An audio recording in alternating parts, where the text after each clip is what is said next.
La nuit était tombée depuis longtemps sur la campagne silencieuse. Élise posa la dernière boîte dans le salon et s'essuya le front. La maison semblait respirer autour d'eux. Chaque craquement du bois sonnait comme un mot ancien. Marc monta le volume du vieux tourne-disque pour masquer le silence. Mais entre deux notes, un bruit étrange surgit. Un rire. Léger, étouffé, au-dessus d'eux. Élise leva la tête. Il n'y avait pas d'étage, pas de grenier. Juste un plafond jauni et bas. Le rire recommença, plus long cette fois, presque moqueur. Marc coupa la musique, les yeux fixés sur le plafond. « Yoga, tu as entendu ?»« You » murmura Élise.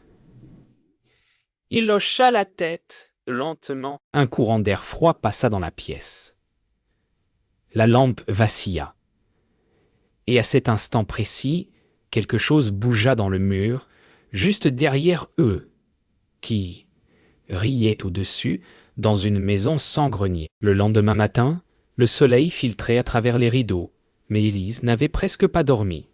Marc riait de sa peur, prétendant que le vieux bois Yobé parlait chaud. Pourtant, le plafond semblait respirer par moments. Quand elle posa la main dessus, un souffle glacé s'échappa d'une fissure. Elle retira sa main d'un geste brusque. Dans le silence du matin, un faible écho résonna. Comme si quelqu'un riait encore, doucement. Marc monta au grenier. Sauf qu'il n'y en avait pas. Il frappa le plafond avec le manche d'un balai. Du plâtre, rien d'autre. Élise, debout derrière lui, observait son dos trembler légèrement. Quand il baissa le balai, un rire éclata.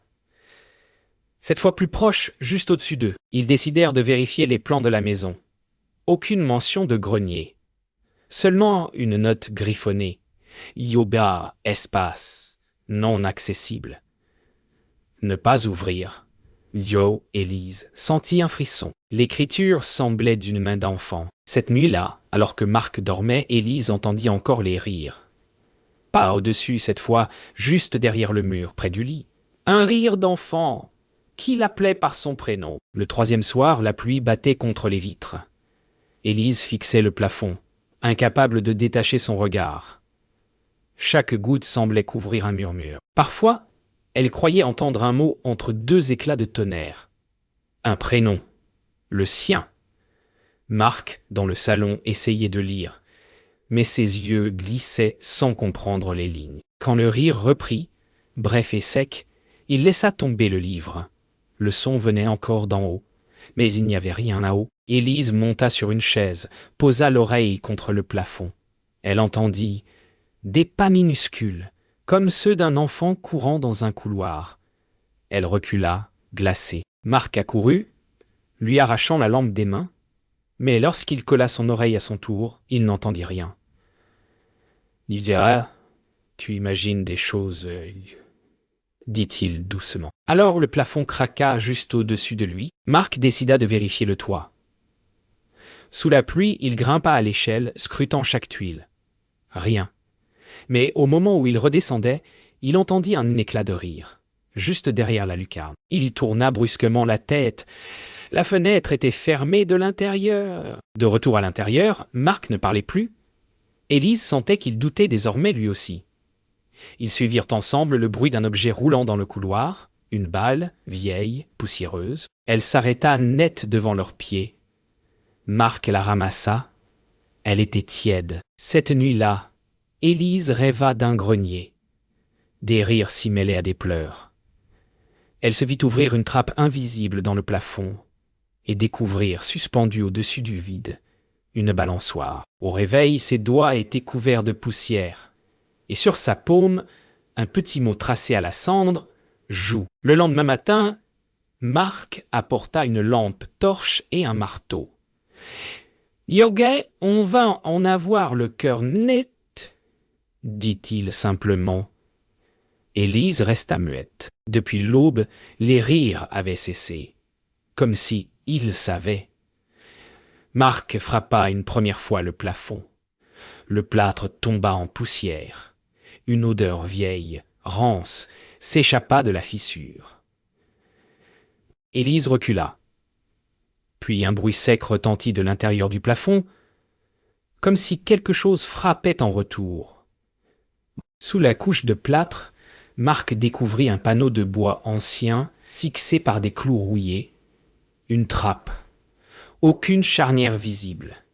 Il passa les doigts sur les bords et sentit des marques. Comme des griffures, Élise s'approcha et murmura « Yoga, ce n'est pas un grenier, c'est une cache. » Marc retira lentement les clous.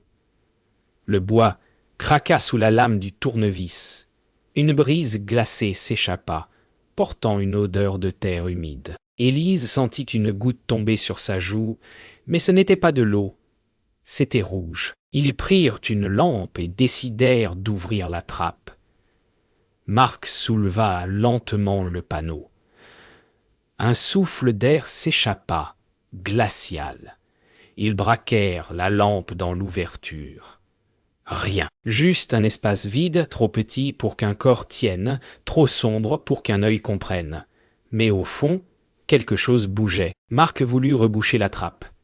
Mais au moment où il redescendit de l'échelle, une petite main blanche sortit de l'ouverture, puis disparut aussitôt. Le panneau claqua brutalement tout seul. Et le rire éclata de nouveau, cette fois tout autour d'eux, pas au-dessus, partout. Le soir suivant, la trappe restait close. Marc avait cloué une planche par-dessus, jurant que tout était fini.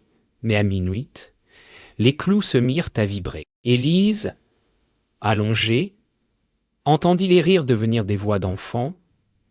Elle chantait une comptine, et à la fin du refrain, une phrase soufflée. « Yoga, on veut jouer. Élise, yo. » Marc se leva en sursaut. Il croyait avoir entendu courir dans le couloir. Mais quand il alluma la lampe, le silence revint. Au sol, juste devant la porte, la petite balle rouge. Elle bougea toute seule, lentement, vers leur chambre. Le matin, ils trouvèrent des dessins accrochés sur le frigo. Des feuilles jaunies, couvertes de crayons de cire. On y voyait deux silhouettes, un homme et une femme. Et, au-dessus d'eux, trois petits visages rieurs. Aucun d'eux n'avait mis ces papiers-là. Cette nuit-là, Élise rêva encore du grenier. Mais cette fois, elle y montait. Les murs respiraient, les rires la guidaient vers une ombre tapie au fond. Quand elle voulut reculer, la porte se referma toute seule, et la voix des enfants devint celle d'une seule, plus grave, plus proche. À son réveil, Élise remarqua ses pieds couverts de poussière. Marc fixait le plafond. Les clous n'étaient plus là. La planche pendait à moitié, comme arrachée de l'intérieur. Un rire retentit alors, si proche qu'il sembla venir de sous le lit. Marc prit une grande inspiration. « Yoga, il faut ouvrir cette maison. Toute, yo. » Marc plaça une échelle sous la trappe. Le silence était si profond qu'on aurait pu entendre battre leur cœur. Élise tenait la lampe, sa main tremblant. Quand Marc tira sur le panneau, un craquement retentit, suivi d'un long gémissement du bois. Une odeur de terre, de moisissure et de fer emplit la pièce. Puis, un jouet tomba. Une petite toupie ancienne tachée de brun. Élise leva la lampe vers l'ouverture. Un espace étroit, tapissé de vieilles planches. Des marques partout. Des dessins, des mots, gravés au couteau, des noms d'enfants. Marc murmura « Yogo, ce n'était pas un grenier, c'était une chambre. » Oh ! Alors qu'il scrutait l'intérieur, un objet glissa lentement hors de l'ombre. Une poupée, sans tête. Elle tomba aux pieds d'Élise dans un bruit sourd. Puis, un éclat de rire résonna, aigu, prolongé, tout près de leurs oreilles. La lampe s'éteignit. Marc ralluma la lampe en tremblant. Une silhouette était là, accroupie dans la trappe. Petite. Immobile.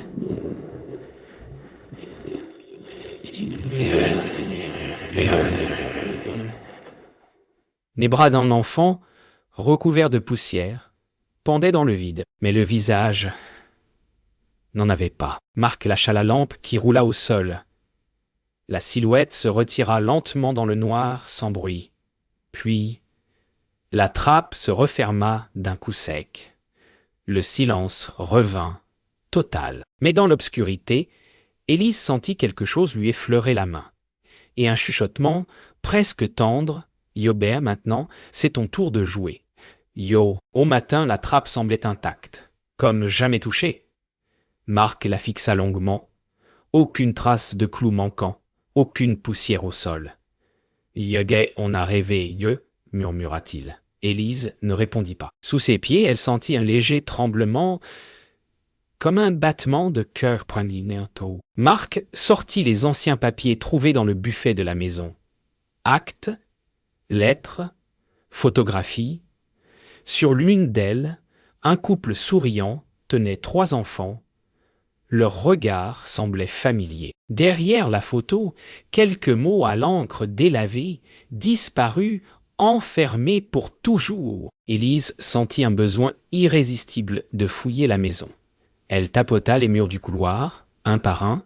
Derrière l'un d'eux, un son creux. Marc apporta un pied de biche, frappa, et le mur s'ouvrit, révélant un petit espace muré. À l'intérieur, 3 chaises, petites, alignées. Sur les dossiers des chaises, des initiales gravées, les mêmes que sur les dessins trouvés dans la cuisine. Marc recula lentement, comprenant.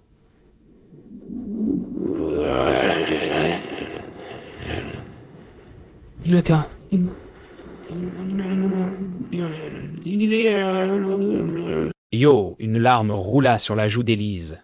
Au même instant, un rire étouffé résonna depuis le sol. Ils comprirent trop tard. Le grenier n'existait pas au-dessus. Il était dessous, sous les fondations. Là où, autrefois, on avait muré les rires pour qu'ils cessent. Marc serra la main d'Élise. Puis, du plancher, une voix claire d'enfant monta. « Yogé, on veut descendre maintenant. Je... » Ah ! La pluie martelait les vitres comme des doigts impatients.